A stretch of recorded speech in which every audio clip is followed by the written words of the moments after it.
यह वह वीडियो है जिसमें बताई गई 10 बातों को याद करके या अभ्यास करके बच्चों ने बोर्ड परीक्षा में हिंदी विषय में 90 क्रॉस प्राप्त किए हैं।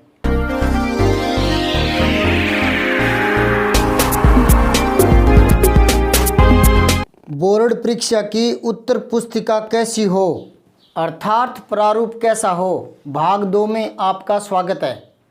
भाग 1 में कुछ बातें शेष रह गई थी, इसलिए भाग 2 में उन बातों को बताऊंगा।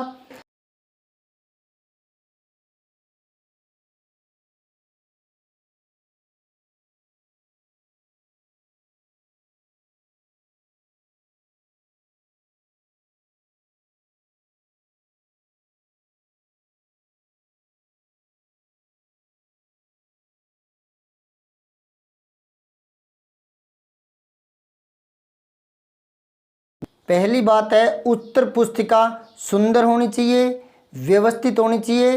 कुल मिलाकर मॉडल यानी प्रारूप सुंदर होना चाहिए। जांचकर्ता के कॉपी हाथ में लेते ही एहसास होना चाहिए कि वो होशियार बच्चे की कॉपी है। इस प्रकार कॉपी का प्रारूप करें, जिसमें खंड ए ब स द डालें और प्रश्नों को क्रम से करें। कॉपी में ज़्यादा खाली जगह न दिखाएं, काटा छाटी न करें। व्याख्या का, पत्र का और निबंध का अपना एक प्रारूप होता है, उनको उसी प्रारूप में लिखें तो कॉपी व्यवस्थित लगेगी, सुंदर लगेगी। कुल मिलाकर बात यह है, कॉपी का लुक शानदार होना चाहिए।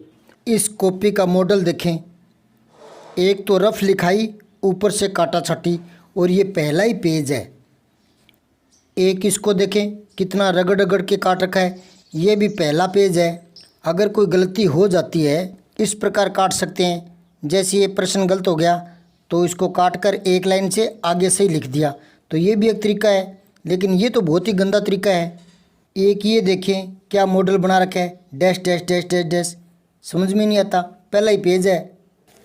और ये तो और भी गंदी तरीके से, एक तो लिखाई गंदी, ऊपर से काटा छाटी, उसके ऊपर ये नौटंकी, क्या है ये डैश डैश। तो यहाँ से वो भांप लेता है कि ये कमज़ोर बच्चा है और फिर उसके अच्छे अंक नहीं आते। तो अपनी पोल न दें, शुरुआत में ही पोल दे देते हो आप लोग। इसकी बजाय ये कॉपी देखें, ये फिर भी ठीक लग रही है। और अगर बीच में एक एक लाइन खाली छोड़ें तो ये कॉपी देखें,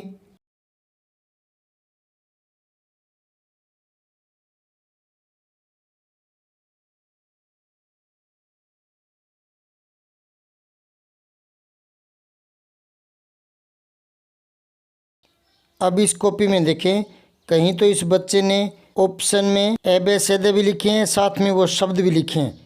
तो ऐसा नहीं करें, सारणी बनाकर ए ब स द में उत्तर दें। और अगर साथ में ये लिख रहे हैं तो सभी में लिखें, अब यहाँ नहीं लिखे। इससे होता क्या है कि जांचकर्ता की एक लय बनी होती है कॉपी जांच करने की। 10-15 कॉपी जांच करने के बाद में उसे याद हो जाता है कि पहले में से सही है, दूसरे में से, तीसरे में द, चौथे में ए, पाँचवें में ब, उसे याद हो जाता है। वो उसी प्रकार से लय में चेक करता है। लेकिन बीच में ही आपने ये लिख दिया तो थोड़ा ध्यान यहाँ जाएगा, फिर एकदम से ब, तो उसे दोबारा सोचना पड़ेगा कि पाँचवें में ब था या क्या था, तो क्रम टूटता है। छोटी सी बात है कि जांचकर्ता को परेशान न करें, उसी से नंबर लेना होता है। तो आप एक लय में काम करें, ठीक है, या तो सारणी बनाकर ए ब स द में कर दें। और अगर ऐसे लिखने लगे तो सभी में लिखो, ये क्रम मत तोड़ो। फिर यहाँ लिख दिया, फिर यहाँ नहीं लिखा, ऐसा मत करें। बहुत ही सुंदर काम है। अच्छा होता कि ये सारणी बना देता तो और भी पेज बच जाते, पर चलो साफ़ सुथरा काम है, कोई काटा छाटी नहीं है, कोई फालतू की लाइन खाली भी नहीं है बीच में। हर एक प्रश्न के बीच में एक लाइन खाली है, फालतू की लाइन खाली नहीं है। तो ये सुंदर मॉडल है, खंड डाल रखे हैं, प्रश्न को क्रम से कर रखा है। तो ऐसे कॉपी का मॉडल होना चाहिए ताकि हाथ में लेते ही पता चल जाए कि ये होशियार बच्चे की कॉपी है। एक ये कॉपी देखें, ये और भी सुंदर है, इसमें भी साफ सुथरा काम किया हुआ है। तो ऐसी कॉपी होनी चाहिए। बात सही गलत की नहीं है,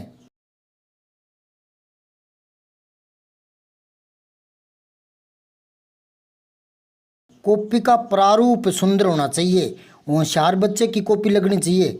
इसमें भी 3 प्रश्न गलत हो चुके हैं। इसको देखें, कोई भी गलत नहीं है, सारे सही हैं, लेकिन इस कॉपी को आप देखकर कमज़ोर बच्चे की कॉपी मानेंगे और इसको देखकर होशियार बच्चे की कॉपी मानेंगे आप।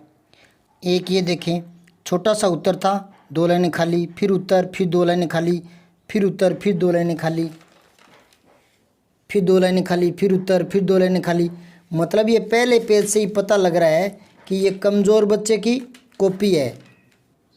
एक ये कॉपी देखें, खाली जगह छोड़ने के नए नए तरीके ढूंढते हैं। जहाँ पेन रुक गया वहीं छोड़ दिया, फिर वापस यहाँ से शुरू कर दिया। ये देखें, सौंदर्य प्रतिदिन बदलता रहता है। यहाँ पर रहता है लिखा जा सकता था, एक बार और भी लिखा जा सकता है, लेकिन चलो यहाँ नहीं लिखा, यहाँ लिख सकता था, पर यहाँ भी नहीं लिखा, बदलता रहता है अगले पेज पर लिखा है। अब ये टहता लगता है और 3 लाइनें खाली और छोड़ दी, ये अलग से दिखता है, रह दिखता है नहीं, टहता है लगता है। तो फालतू काम में क्यों इस शब्द को हाईलाइट करते हैं, ये नीचे आ जाता तो इसका ज़्यादा फर्क नहीं पड़ता, क्योंकि जांचकर्ता यहीं से पता लगा लेता है कि बच्चा सही दिशा में चल रहा है कि नहीं चल रहा, और यहीं वो अंकांकन कर देता है।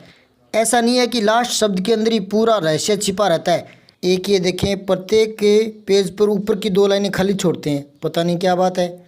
इधर भी 2 लाइनें खाली छोड़ रखी है और नीचे भी 2-3 लाइनें खाली। जितनी खाली जगह ज़्यादा दिखाओगे उतने ही कमज़ोर बच्चे माने जाओगे और नंबर कम आएंगे। ये देखो, 3 शब्दों के 3 उत्तर थे, ये यहीं आ जाते, लेकिन फालतू काम से इसके लिए कितनी लाइनें ख़राब की है, आधा पेज ख़राब कर दिया। फिर ये नीचे खाली लाइनें, तो बेवजह खाली पंक्तियां न छोड़ें। फिर आगे देखें, ये 2 पंक्तियां खाली, फिर ये नीचे 3 पंक्तियां खाली, अगले पेज पर फिर पंक्तियां खाली। इधर ये प्रश्न के लिए पता नहीं क्या डैश किया है और ये 3-4 लाइनें फिर खाली छोड़ दी और कहते हैं सरकारी कॉपी है, खुला खुला लिखेंगे। अरे सरकारी तो कॉपी है, लेकिन मॉडल तो तेरी कॉपी का बिगड़ रहा है ना। अभी एक देखो, 17वां प्रश्न है, ये लाइनें खाली छोड़ दी, शुरू किया नहीं यहाँ पर और आगे शुरू किया है। जब शुरू यहाँ किया है तो क्रमांक भी यहीं डालो ना। और एक और देखो, ये खंड से शुरू कर रहा है, जबकि प्रश्न क्रमांक डाल दिया और शुरू आगे कर रहा है। अब इस पेज पर शुरू कर रहा है तो प्रश्न क्रमांक भी यहीं डालो और ऊपर खंड से लिखो, कितना सुंदर लग रहा है नीचे की बजाय। तो ये ध्यान रखें। एक ये 16वां प्रश्न खाली जगह छोड़ दी, फिर ये 20वां प्रश्न खाली लाइन छोड़ दी, फिर ये 21वां प्रश्न। ऐसे बीच में खाली पंक्तियां न छोड़ें, प्रत्येक प्रश्न करें। अब प्रश्न समझ में नहीं आया, कोई पंक्ति समझ में नहीं आई कि वो क्या पूछना चाहता है, तो आप कम से कम इतना तो भांप चुके होते हैं कि वो पंक्ति किस पाठ से है, तो उस पाठ का पाठ परिचय जो है उसमें से कुछ पंक्तियां लिखें। तो खाली छोड़ने की बजाय इस प्रकार की कुछ पंक्तियां आप लिखते हैं तो वह सीधा काटा नहीं मारेगा, 1-2 नंबर देकर जाएगा। तो पाठ परिचय का महत्व समझे, इसे नज़रअंदाज न करें। पाठ परिचय की बहुत कीमत होती है, वो वीडियो के लास्ट में बताऊंगा कहाँ कहाँ कैसे काम आ जाता है। एक ये तरीका देखें, क्या डैश करता जा रहा है। एक शब्द का उत्तर था, उसके लिए 1 2 3 4 5 लाइनें यूज़ की है, 5 लाइनों में एक शब्द लिखा है, फिर 3-4 लाइनों में एक शब्द लिखा है, फिर 3-4 लाइनों में। पता नहीं ये बराबर का निशान और ये क्या मॉडल सा ख़राब कर रहा है। और इसने 10 प्रश्नों के लिए पूरा पेज और ये आगे वाला भी आधा कितना ख़राब किया है, जबकि सभी 10 प्रश्नों के उत्तर इस सारणी में आ जाते, इतनी सी दूर में आ जाते और नीचे दूसरे प्रश्न आ जाते। तो कॉपी का मॉडल, और ये शुरुआत है, मॉडल शुरू में ही बिगाड़ देते हैं तो कमज़ोरी तो आपकी पहले झलक जाती है और वो जांचकर्ता मान लेता है कि ये कोई कमज़ोर बच्चा है। और फिर ये देखो क्या मॉडल ख़राब कर रहा है। एक के व्याख्या में देखो किस प्रकार खाली जगह छोड़ रहा है, जबकि यहाँ से शुरू करते हैं तो उसके बाद में यहीं से शुरू करना चाहिए था, लेकिन इसने हेडिंग अलग दिखाने के लिए शायद ये जगह खाली छोड़ी होगी। व्याख्या का अपना एक प्रारूप होता है, प्रश्न संख्या डालें, उसके बाद जो व्याख्या आप शुरू करने जा रहे हैं अथवा में से कौन सी, तो उसका थोड़ा हिंट दे दें। उसके बाद में संदर्भ और नीचे से शुरू करें, प्रसंग ये लाइन खाली छोड़कर नीचे से शुरू करें। व्याख्या यहाँ से छोड़कर नीचे से शुरू करें। जैसे पैराग्राफ बदलते हैं तो ये हेडिंग अपने आप ही अलग दिखते हैं। थोड़ा रेखांकित भी कर दें। उसके बाद यहीं से लिखना शुरू करें, खाली जगह न छोड़ें। फिर ये विशेष यहाँ से शुरू करें। तो ये एक मॉडल होता है व्याख्या का। और फालतू की अनावश्यक लाइनें न छोड़ें। कुछ बच्चे क्या करते हैं, इनको हेडिंगों को अलग दिखाने के लिए पूरी लाइन खाली छोड़ते हैं बीच में। जैसे इस बच्चे की व्याख्या देखें, एक लाइन खाली छोड़ दी, उसके बाद में फिर ये प्रसंग खत्म होती है, एक लाइन फिर खाली छोड़ दी, उसके बाद में व्याख्या खत्म होती है, एक लाइन फिर खाली छोड़ दी। ये है का बहाना ले लिया, है यहाँ भी आ सकता है पर खाली लाइन छोड़ दी। तो चलते हुए प्रश्न के बीच में खाली पंक्तियाँ न छोड़ें। पूरा प्रश्न समाप्त होने के बाद अगला शुरू करें, तब एक लाइन खाली छोड़ें। अब ये हेडिंग दिखाने के लिए खाली लाइन छोड़ी होगी अलग से, लेकिन हेडिंग तो इस प्रकार भी अलग दिख सकता है जैसे इसमें दिखाया गया था। इसमें बच्चे ने खाली लाइन नहीं छोड़ी, यूज किया है उस लाइन का। हाँ, पैराग्राफ की तरह से शुरू नीचे से किया है तो इस लाइन का भी यूज हो गया और ये अलग भी दिख गया। लेकिन सीधे एक लाइन खाली न छोड़ें। व्याख्या का अपना एक मॉडल होता है, वह प्रारूप दिखना चाहिए। इस तरह से अलग न दिखाएं ये नौटंकी करके, इससे समय खराब होता है। ये देखें, ये व्याख्या लिखा, ये खाली जगह, ये देखो दूरियां बढ़ती चली गई। तो इस प्रकार की गलतियां न करें। ये ऊपर भी खाली जगह छोड़ दी, ये इधर खाली जगह छोड़ दी। तो जितनी ज़्यादा खाली जगह दिखाओगे उतने कमज़ोर बच्चे माने जाओगे। एक ये देखें, ये प्रसंग से पता लग गया, वरना पता ही नहीं चलता कि ये व्याख्या का प्रश्न है क्या। व्याख्या का अपना एक प्रारूप होता है, वो प्रारूप झलकना चाहिए। संदर्भ, प्रसंग, व्याख्या और विशेष, जबकि कोई मॉडल नहीं दिख रहा। अब ये पत्र देखें, 2 लाइनें खाली, फिर ये एक लाइन खाली, फिर ये एक लाइन खाली, फिर ये एक लाइन खाली। चलते हुए प्रश्न के बीच में खाली पंक्तियाँ नहीं छोड़ी जाती। एक प्रश्न खत्म होने के बाद दूसरा शुरू करें, तब बीच में खाली एक लाइन छोड़ें। ये पूरा पत्र का प्रारूप ही बिगाड़ दिया। पत्र का भी अपना एक मॉडल होता है। सही गलत की बात बाद की है, पहले प्रारूप तो दिखना चाहिए ना। ये देखें, पत्र है, राजस्थान सरकार है, ये पता आ गया, ये प्रेषक प्रेषित आ गया, ये सेवा में आ गया, ये इधर हस्ताक्षर आ गया, ये धन्यवाद। तो ये एक प्रारूप होता है। इसी प्रकार निबंध का भी अपना एक प्रारूप होता है। ऊपर लिखें निबंध, फिर शीर्षक लिखें उद्धरण चिन्ह में, फिर हेडिंग डालें प्रस्तावना। अब यहाँ से शुरू करें, फिर अगला हेडिंग डालें, यहाँ से शुरू करें अगला हेडिंग। तो ये निबंध का एक साफ साफ प्रारूप झलक रहा है। यहाँ एक गलती जरूर कर रहा है, ये क्रमांक नहीं डालना चाहिए अपनी मर्जी से। ये तो प्रश्नों के क्रमांक होते हैं। इस बच्चे ने तो प्रश्न भी बहुत अच्छे से किए हैं। पाठ का नाम, लेखक का नाम रेखांकित किया है। और उसके बाद में ये कोई पंक्ति आई थी, किसने कही है, तो इसने पहले हाईलाइट कर दिया, ये ममता ने कही थी और हुमायूं को कही थी। तो ये देखें। उसके बाद पाठ का नाम, गागर में सागर भरने वाले बिहारी। तो कहने का मतलब ये है कि इस प्रकार की जो कॉपी का लुक है वो बहुत ही आकर्षक होना चाहिए। ये नीचे देखें, पंडित चंद्रधर शर्मा गुलेरी द्वारा प्रस्तुत कहानी उसने कहा था में बताया गया है कि। तो ये लिखने का एक तरीका है, बहुत ही सुंदर है। तो जांचकर्ता पहले ही भांप लेता है कि बच्चे ने साल भर में किताब खोली है, कुछ पढ़ा है और करने का तरीका बढ़िया है। तो कॉपी का एक प्रारूप होता है। पहले खंड ए डालें, फिर प्रश्नों को क्रम से करें या सारणी बनाकर करें। उसके बाद में दूसरा, तीसरा, चौथा, पांचवा प्रश्न। उसके बाद में खंड बे डाल दिया। और पत्र का भी एक सुंदर प्रारूप है, पता है, प्रेषक प्रेषित है, बौद्धि है। तो ये एक अच्छा प्रारूप है। उसके बाद में कहीं कोई खाली लाइन नहीं है, कोई काटा छाटी नहीं है। उसके बाद में खंड से आ गया तो खंड से अंडरलाइन करके लिख दिया। दूसरी महत्वपूर्ण बात यह है कि आपकी लिखाई सुंदर होनी चाहिए। परीक्षाएं नज़दीक है, थोड़े समय में लिखाई तो नहीं सुधर सकती, लेकिन लिखाई सुंदर नहीं है तो सफाई ज़रूर रखें।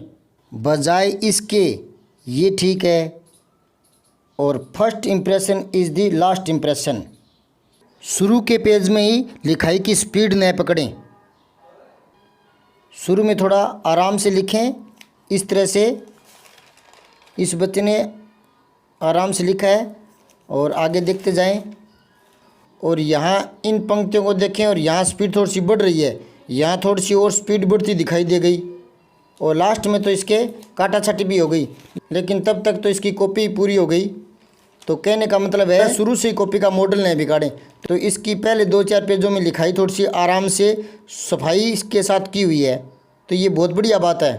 लेकिन इस सफाई के नाम पर, कॉपी मेंटेन के नाम पर फालतू काम की सजावट न करें। कॉपी को ज़्यादा डेकोरेट करने की ज़रूरत नहीं होती। ये बार बार इस तरह की सजावट, ये डेकोरेशन, ये देखें, अनावश्यक डेकोरेशन न करें, इससे समय खराब होता है।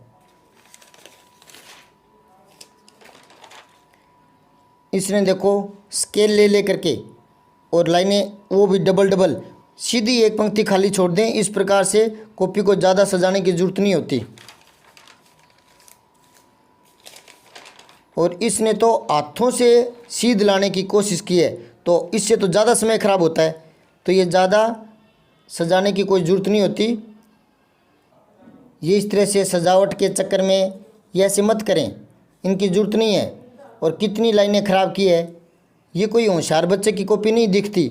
8-8 लाइनों में आपसे केवल 2 शब्द लिखे गए हैं, जबकि यहाँ आराम से लिखते खंड से, और यहाँ लिखते प्रश्न, और यहाँ लिखते निबंध, और आगे इन्वर्टेड कोमा में उद्धरण चिन्ह में निबंध का शीर्षक लिख देते, और यहाँ से प्रस्तावना शुरू हो जाती।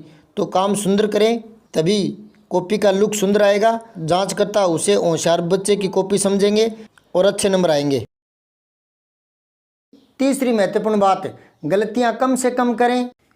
एक तो कॉपी में गलतियां कम से कम करें, ये बता चुका हूँ मैं।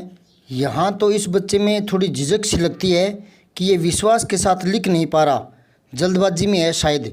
तो पेपर को समझकर आराम से करें। अब ये जल्दबाजी में लिखता है तो ये अक्षरों को लिख कर थोड़ा थोड़ा काट रहा है। एक शायद पेन भी सही नहीं है जो सही फैलाता है, तो पेन भी उच्च क्वालिटी का लें, बढ़िया चलने वाला लें। एक ये धन्यवाद शब्द देखें, ने पूरा लगा रखा है, धन्यवाद, जबकि धन्यवाद होता है। ये बोलकर देखें हम, धन्य। मैंने कहा था ना, हिंदी में गलतियाँ नहीं होती, जो बोला जाता है वो लिखा जाता है, जो लिखा होता है वो पढ़ा जाता है। तो एक बार पढ़ कर देख लें, धन्य। और ये धन्य, ये पर जोर पड़ेगा, न पर जोर नहीं पड़ेगा, न आधा है। तो धन्यवाद और धन्यवाद। तो जानबूझकर गलतियाँ न करें। और एक कॉपी पर इतनी सारी लाइनें खाली रहती है ना, तो यहाँ पीटीओ जरूर लिख दिया करें, ठीक है। ये भी पीटीओ न लिखना भी मैं गलती मानता हूँ। और देखो कठिन शब्द गलत हो जाए तो कोई बात नहीं, लेकिन दूध थोड़ी होता है, दूध होता है। मैंने कहा था ना, बड़ी मात्रा पर थोड़ा जोर पड़ता है, टाइम लगता है, दूध। तो ये तो दूध लिखा है, दूध। और अधिक, अब इसी बच्चे को पूछे ना कि अधिक ये सही है कि ये, तो 100% वो बोलेगा कि यही सही है, ये सही मानेगा वो। तो फिर ये लापरवाही क्यों?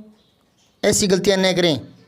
एक ही रचिता शब्द देखें तो उद्धृत हुआ, रचयिता हुआ, कवित्री हुआ, लेखिका हुआ, भवदीय, श्रीमान, उपयुक्त, ये रूटीन के शब्द हैं।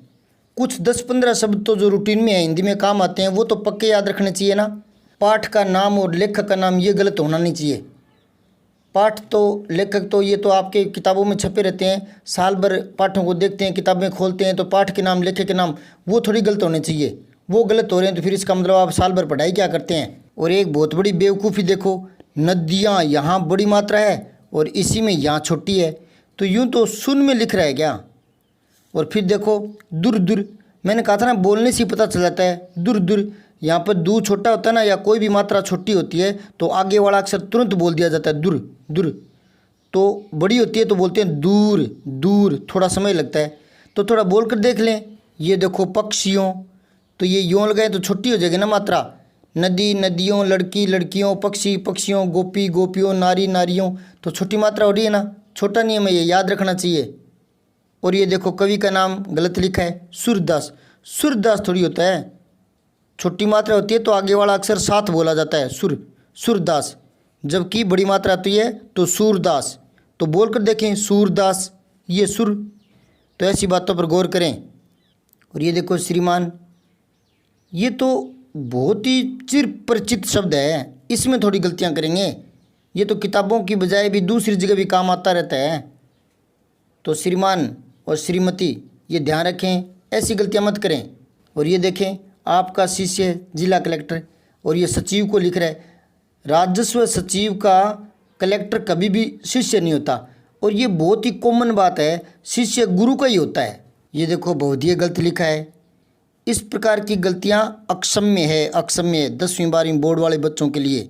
अब ये देखें, क्या बच्चे ने कभी धन्यवाद शब्द देखा नहीं है?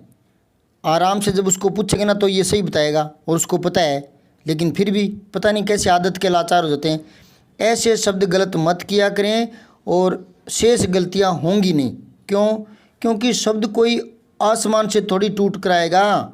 शब्द लिखने वाले तो आप ही हैं ना। मान लो आपसे उद्धृत गलत हो रहा है, लिखना नहीं आ रहा, तो मत लिखो इस पाठ से उद्धृत है, यूँ लिख दो ये पंक्ति इस पाठ से ली गई है।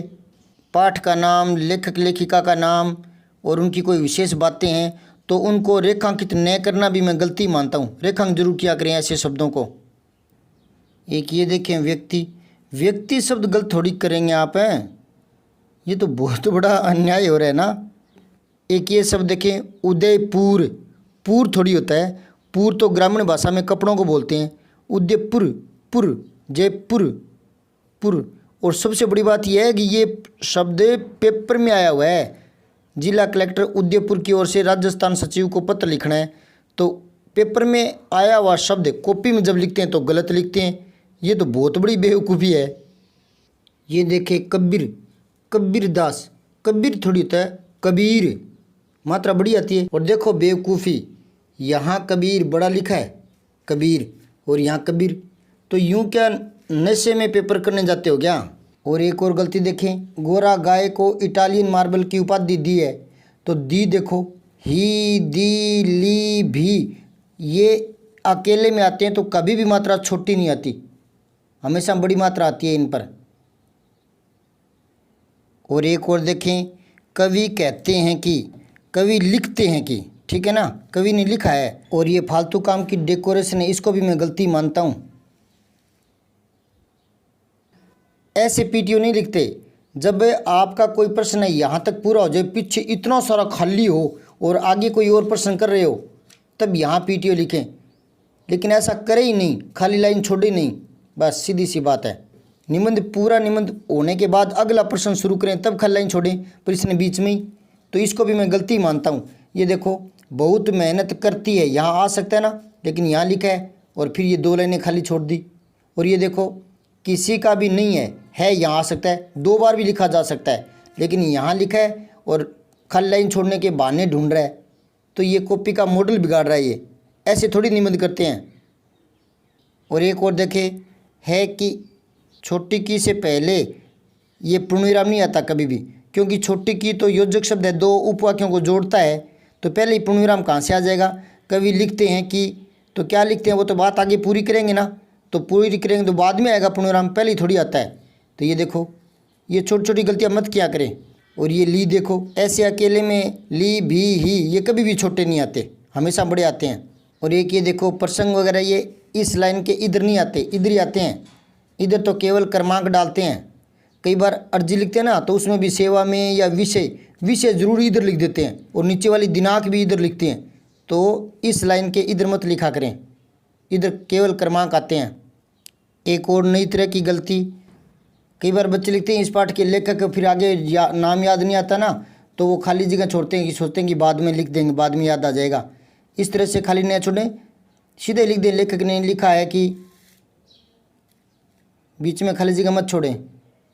और एक ये नई तरह की गलती, इंग्लिश में इस तरह से मत लिखें, हिंदी में लिखें और क्रमांक साफ साफ लिखें।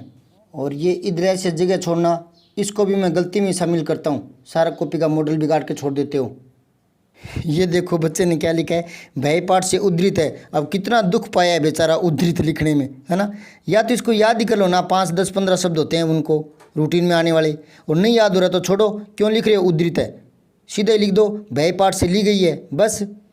और क्रमांक भी सही लिखा करें। अगर गलती हो जाती है तो फिर उसको दोबारा से नीचे लिख दें साफ साफ। ये पता नहीं 29वां है कि 20वां है।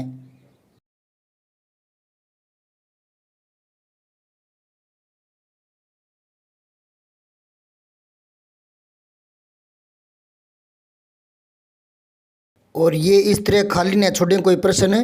पाठ परिचय पढ़ा हुआ तैयार रखा करें। पाठ परिचय, कवि का नाम, लेखक का नाम, ये लिख करके पाठ परिचय के 1-2 लाइनें जरूर लिखा करें। खाली न छोड़ें कोई प्रश्न।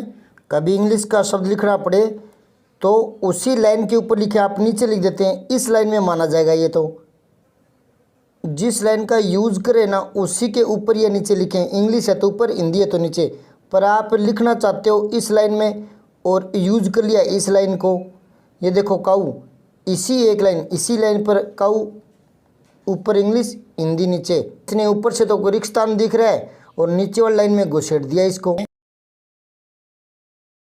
चौथी महत्वपूर्ण बात है, पेपर के सभी अ ब स द खंड ऊपर जरूर लिखें, प्रश्नों को क्रम से ही करें। खंड ए, फिर ये आगे देखें, ये यहाँ खंड ब, ठीक है, प्रश्न क्रम वाइज लिखे हुए हैं। एक ये देखें, पहले 8वां प्रश्न कर दिया, उसके बाद में 10वां और फिर 9वां, मतलब 8वां करने के बाद 10वां कर रहा है और 10वां छोटा सा प्रश्न है। इन कुछ शब्दों को लिखने में 5-10 सेकंड लगे होंगे, आधा मिनट लगा होगा। आधे ही मिनट में 9वां याद आ गया तो आधा मिनट रुक जाता, 30 सेकंड रुक जाता, फिर 9वां करके 10वां कर देता। बेवजह प्रश्नों का क्रम बदलना। अब एक ये कॉपी देखना, पहले इसने 8वां शुरू किया है, फिर चौथा, फिर पहला, फिर दूसरा। ये क्रम क्यों बदला समझ में ही नहीं आ रहा। अगर इसने सोचा है कि जो सही याद है उसको पहले करें तो 8वां तो इसका गलत हुआ है और चौथा भी इसका गलत हुआ है, जबकि पहला और दूसरा सही हुए हैं। तो फालतू में क्यों क्रम बदलते हो समझ में नहीं आता। और पहला ही पेज है। पेपर में प्रश्नों को क्रम से करें, इस पर थोड़ी सी भ्रांति है, उसका भी मैं जिक्र कर देता हूँ। हालांकि इससे पहले वाले वीडियो में भाग 1 में मैं विस्तार से बता चुका हूँ, लेकिन फिर भी थोड़ा जिक्र कर देता हूँ। भ्रांति ये है कि जो प्रश्न अच्छे से याद हो, ढंग से तैयार हो, उसकी शुरुआत पहले करें। मैं इससे सहमत नहीं हूँ। क्यों? क्योंकि पेपर में 27-28 प्रश्न आते हैं। मान लो आपको 13वां प्रश्न ढंग से याद है, अच्छी तरीके से याद है, और आप 13वें प्रश्न से शुरुआत कर रहे हैं, तो खुद ही बता रहे हैं आप कि 12 प्रश्न तक आपके ढंग के याद नहीं है। क्यों बताते हो खुद ही, और वो भी शुरुआत में ही। भी आपको 13वां प्रश्न ढंग से याद है, उससे शुरू कर रहे हो, तो खुद नहीं बता रहे क्या कि 12 तक मेरे ढंग से याद नहीं है। अब पूरे पेपर में 12 प्रश्न ढंग से याद नहीं है, इसका मतलब साल भर क्या किया आपने। तो मेरा मानना है प्रश्न पत्र को अ ब स द खंड के अनुसार तथा प्रश्नों को क्रम के अनुसार ही हल करें। आगे आपकी मर्जी। 5वीं बात है, प्रश्नों को यथास्थान पर और सही क्रमांक के साथ लिखें। और एक ये देखें, जो क्रमांक है ये डालना चाहते हैं तो इस साइड में डालें, यहाँ नहीं। एक ये कॉपी देखें, ये क्रमांक से अपने तरीके से डाल दी इसने, जबकि ये 3रा प्रश्न था, ये 4था प्रश्न था, ये 5वां प्रश्न था, जबकि उसने अपनी मर्जी से ऐसे क्रमांक डाल दिए। क्रमांक वही डालें जो पेपर में हों, अपनी मर्जी से मत डालें। और ये देखो निबंध के जो पॉइंट हैं उसमें ये क्रमांक डाल दिए। ये तो यूँ लगता है जैसे 3रा प्रश्न है। अपनी मर्जी से क्रमांक मत डालें, प्रश्नों के क्रमांक ये डालें, ठीक है। और भागों के क्रमांक वो इस तरह से डाला करें। और गलत हो जाता है तो उसको रीराइटिंग न करें, दोबारा से नीचे साफ साफ लिखें।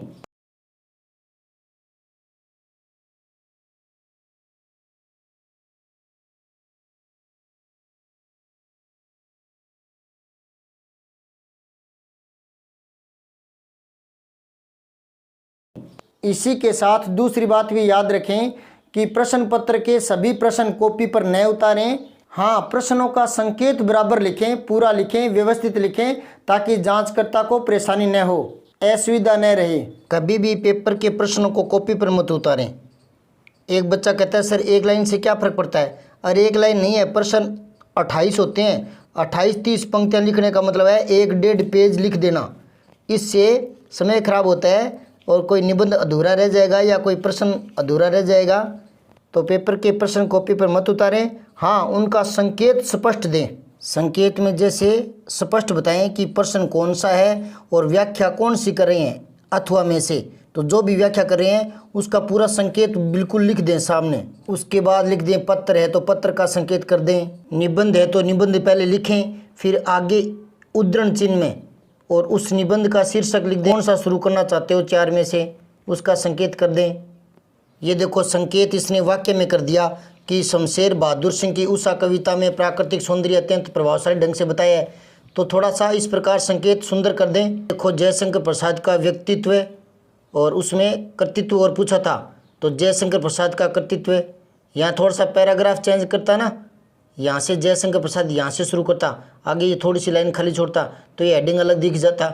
ठीक है, ये भी ऐसे कर सकता था। चलो रेखांकित कर दिया, यही बहुत है, अलग से दिखना चाहिए। और जो भी प्रश्न शुरू करना चाहते हो उसका संकेत पूरा लिखें। ठीक है, प्रश्न भले ही पूरा ना लिखें लेकिन संकेत पूरा लिखें। एक ये देखें अपठित गद्यांश, फिर यहाँ शुरू किए अपठित पद्यांश। एक इस बच्चे ने देखो संकेत कैसे डाले हैं, प्रश्न 26 भय, ये क्या संकेत हुआ। और इधर देखें प्रश्न 24 बाजार, ये क्या संकेत हुआ। 6 नंबर जो महत्वपूर्ण बात है वो ये है कि आप वाक्य छोटे लिखें ताकि भावाभिव्यक्ति में सुगमता रहे।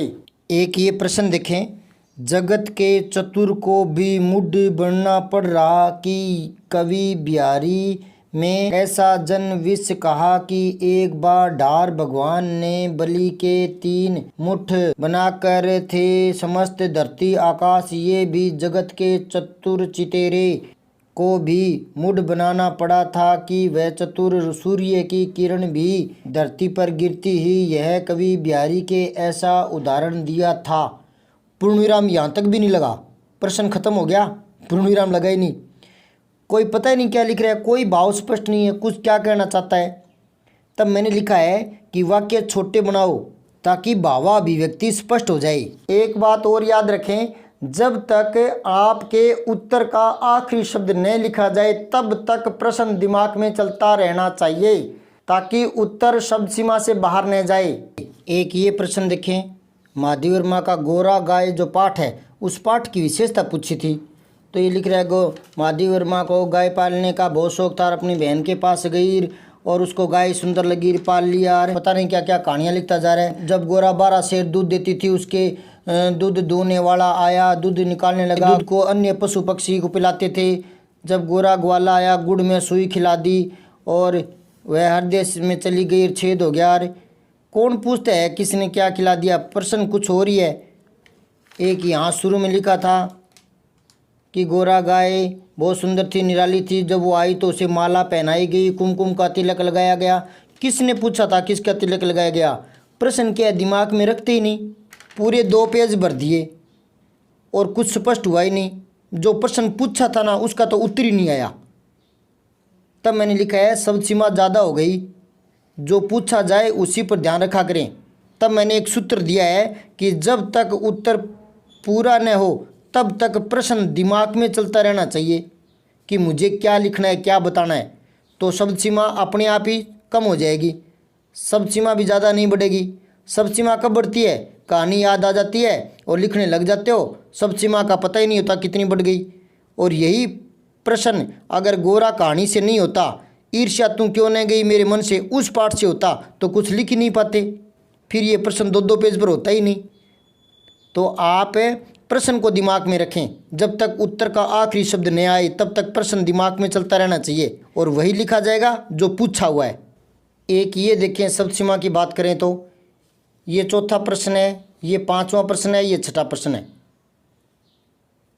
जबकि तीनों 1-1 नंबर के हैं। जब 1 नंबर के प्रश्न है तो इनकी शब्द सीमा भी तो लगभग बराबर ही होनी चाहिए ना। ये 1 लाइन में है, ये 4 लाइन में है, ये 10 लाइन में है। 7वीं महत्वपूर्ण बात यह है कि अपने उत्तर की पंक्तियों में कोई भी ऐसा शब्द न लिखें जिसका अर्थ आप खुद नहीं जानते हो। ये प्रश्न देखें, रहीम ने सज्जन व्यक्ति को बार बार मनाना, जो धनी के प्रविष्ट होते हैं वे अपना दिखावा करते हैं। अब उस बच्चे से पूछे कि इसका मतलब क्या है तो नहीं बता पाएगा। तो मैंने लिखा है जिस शब्द का अर्थ खुद नहीं जानते उसका वाक्य में प्रयोग मत किया करें। ज़्यादा विद्वान बन के नए शब्दों का निर्माण मत करें, जो किताब में है उसी को याद कर लें तो बहुत है। एक ये देखें, आत्मीय प्रविष्ट किया था। क्या आत्मीय प्रविष्ट किया था? कहाँ से नए नए शब्द कैसे निर्माण करते हैं भगवान जाने। शब्दावली स्पष्ट रखें क्या लिखना चाहते हैं, और फालतू काम के विद्वान मत बने। एक ये पंक्ति देखें, व्याख्या के विशेष में लिखा है। ये देखो, प्रसंग, व्याख्या और विशेष, ये इस लाइन के इधर नहीं लिखते। मैंने पीछे मॉडल बताया हुआ है कि उसको दोबारा देख लें। चलो, मेन बात ये है कि यहाँ ये एक पंक्ति लिख रहा है, शब्दालंकार काव्य लिंग भाषा सुबोध है। मतलब क्या लिख रहा है ये? जिस पंक्ति या वाक्य का अर्थ आप खुद नहीं समझ पाते वो लिखा भी मत करें। अब उस बच्चे से पूछें अलग से कि इस पंक्ति का मतलब क्या है, तो नहीं बता पाएगा, लेकिन लिख दी। पाठ का नाम, लेखक का नाम जरूर लिखा करें। ये देखो, ठेले पर हिमालय धर्मवीर भारती, गागर में सागर भरने वाले कवि बिहारी। तो पाठ का नाम, लेखक का नाम अंडरलाइन कर दिया करें, और जो मुख्य बात का शब्द होता है उसको भी अंडरलाइन कर दिया करें, रेखांकित कर दिया करें। इसमें पूछा था ये पंक्ति किसने किसको कही है।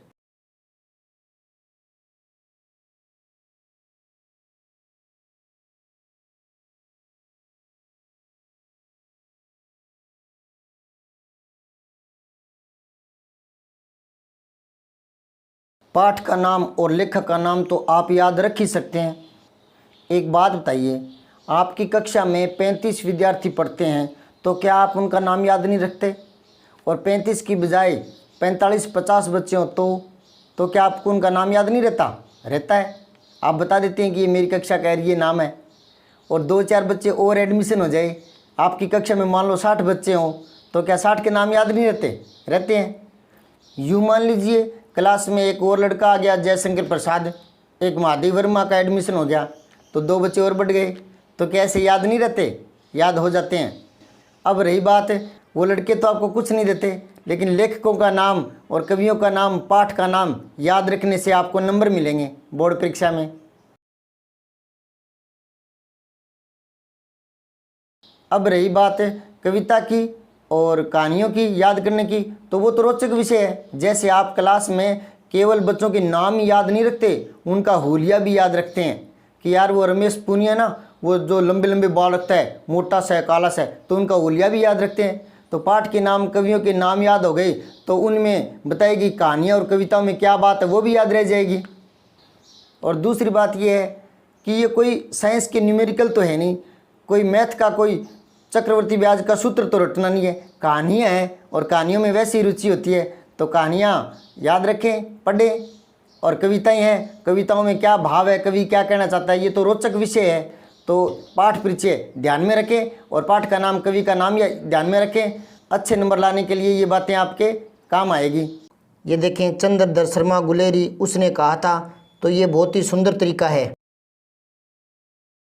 नवीं जो महत्वपूर्ण बात है वो है अपठित गद्यांश और पद्यांश को हल करने से संबंधित है। अपठित गद्यांश और पद्यांश को ध्यान से पढ़ें, भले ही 2 बार पढ़ना पड़े, फिर जो बातें ध्यान में आती है उसमें से आप उत्तर लिखें। सीधे ही अपठित पद्यांश या गद्यांश में से पंक्तियां उतारने की भूल न करें। तो वो क्या करते हैं, नीचे कोई प्रश्न होता है, उस पंक्ति को या उसके शब्दों को ऊपर मिलाते हैं पैराग्राफ में, और जहाँ वो मिल जाती है और वहाँ की पंक्तियां उत्तर स्वरूप उतार देते हैं। अब ये देखें, अपठित गद्यांश और पद्यांश के प्रश्न आते हैं, तो उसी में से प्रश्न लिखने होते हैं। कई बार बच्चे लोग क्या सोचते हैं कि अपठित तो आसान होता है, उसी में से उत्तर देने होते हैं, कहते हैं इसी में से तो लिखना होता है, इसका क्या है। तो वो क्या करते हैं, जैसे पूछ लिया दूषित प्रवृत्तियों को शांत करने का क्या उपाय है, तो वो इन शब्दों को, इन लाइनों को ऊपर ढूंढते हैं। ये मिल गई, स्वाभाविक रूप से शांत हो जाए। ये शांत यहाँ प्रश्न में पूछा था ना, शांत होने का उपाय। अब उपाय का छोड़ो, वो पंक्ति ढूंढ ली उसने। अब ये देखेगा कहाँ से शुरू करूँ, तो ये यहाँ से शुरू होती है ज़रूरत, तो यहाँ से उतार देता है। ज़रूरत यह होती है कि बालक की जो सद्वृत्तियाँ उन्हें ऐसा उत्तेजित किया जाए कि दूषित प्रवृत्तियाँ स्वाभाविक रूप से शांत हो जाए, ये उतार देते हैं। जैसे इसने उतार दी, ज़रूरत यह होती है कि बालक की जो सद्वृत्तियाँ उन्हें ऐसा उत्तेजित किया जाए, दूषित प्रवृत्तियाँ स्वाभाविक रूप से शांत हो जाए। मतलब ज्यों की त्यों पंक्तियाँ उतार देते हैं, उन्हें अपने शब्दों में नहीं लिख पाते। अब इसको अपने शब्दों में लिखना देखें। दूषित प्रवृत्तियों को शांत करने का क्या उपाय पूछा है। तो ये कह रहा है कि ज़रूरत यह होती है कि बालक में जो सद्वृत्तियाँ हैं उन्हें ऐसा उत्तेजित करो कि दूषित प्रवृत्तियाँ अपने आप ही शांत हो जाए। तो सीधा सा है कि दूषित प्रवृत्तियों को शांत करने के लिए सद्वृत्तियों को उत्तेजित किया जाए, ये उपाय है। तो इसको आगे पीछे नहीं करते, सीधी पंक्ति उठाई और लिख देते हैं। एक प्रश्न और देखें, साहित्य हृदय की वस्तु है कैसे। तो ये पंक्ति यहाँ मिल गई, साहित्य मस्तिष्क की वस्तु नहीं हृदय की वस्तु है। अब इतना सा उतारेंगे, आगे पूर्णविराम आ गया, अब इतना सा उतारेंगे तो ये उसके दिमाग में आएगा कि ये तो प्रश्न ही है। फिर वो थोड़ा आगे बढ़ा देते हैं, जहाँ ज्ञान और उपदेश असफल होता है वहाँ साहित्यबाजी मार लेता है। बस ये देखें, साहित्य हृदय की वस्तु नहीं है, जहाँ ज्ञान और उपदेश असफल होता है वहाँ साहित्यबाजी मार ले जाता है। तो मैंने लिखा, आपने तो पैराग्राफ की पंक्तियाँ ही उतार दी, ये तो प्रश्न ही है, अभी तक उत्तर तो बना ही नहीं है। तो इसको उत्तर बनाने के लिए देखें, थोड़ा दिमाग लगाएं कि जो साहित्य है, जो किताबें हैं, जो साहित्य है वो मस्तिष्क की वस्तु नहीं है, हृदय की है। क्यों? क्योंकि ये हमारी भावनाओं को जगाते हैं। साहित्य जब पढ़ते हैं, कहानियाँ कविताएं पढ़ते हैं तो हमारी मन की भावनाएं, हमारे दिल की हृदय की भावनाएं जागती है। तो सीधी सी बात थी, साहित्य हृदय की वस्तु कैसे है। तो लिखो, साहित्य हृदय की वस्तु है क्योंकि साहित्य हमारी भावनाओं को जागृत कर देता है। एक ही नंबर का छोटा सा प्रश्न था। इसी प्रकार पद्य में करते हैं, प्रश्न की पंक्तियाँ या उसके शब्द कविता में ढूंढते हैं और वहाँ से 2 लाइनें और वो उतार देते हैं उत्तर मान करके। अब अपठित पद्यांश कविताओं में सुझाते हैं, उनको देखो, ये तो उनके और ही दिक्कत होती है बच्चों के। तो इसके लिए मैं एक बात बताता हूँ। देखो, पहले आप कविताएं पढ़ें, 1 बार या 2 बार में पढ़ लें, थोड़ा समझें उसको। इतना तो समझ में आ ही जाता है कि इसमें दहेज प्रथा की बात है या भ्रष्टाचार की बात है या आतंकवाद की बात है या युवाओं को प्रेरणा देने की बात है। इतना तो समझ में आ ही जाएगा। जब आप 10वीं 12वीं की बोर्ड की परीक्षा दे रहे हैं तो इतना तो समझ में आ जाएगा ना। तो जो समझ में आया है ना, जो दिमाग में बात आई है, उसमें से उत्तर देना है, ना कि इन पंक्तियों को उठाकर लिखना है। अब इसमें प्रश्न पूछ लिया, गति की तृष्णा कब बढ़ती है। तो बच्चा पेपर में से ही और देखेगा गति की तृष्णा कब बढ़ती है। तो गति की तृष्णा और बढ़ती है पढ़ते जब पग में छाले हैं, जागरूक की जय निश्चित है। ये यहाँ से उतार के छोड़ देंगे। मतलब पद्य की पंक्तियों को गद्य में भी नहीं बदलते, थोड़ा दिमाग नहीं लगाते। दोबारा देखें एक बार इसको, वह पूछ रहे गति की तृष्णा कब बढ़ती है। तो देखो, गति की तृष्णा और बढ़ती है पढ़ते जब पग में छाले हैं।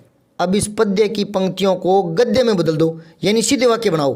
तो सीधे वाक्य बनाओ तो एक बार दोबारा पढ़ के देख लो, गति की तृष्णा और बढ़ती है पढ़ते जब पग में छाले हैं, अर्थात जब पैरों में छाले पड़ते हैं तो गति और बढ़ती है। अर्थात जो युवा पुरुष होते हैं वो पैरों में छाले देखकर रुकते नहीं हैं, बाधाओं को पार करके मंजिल प्राप्ति की अपनी गति बढ़ाते हैं।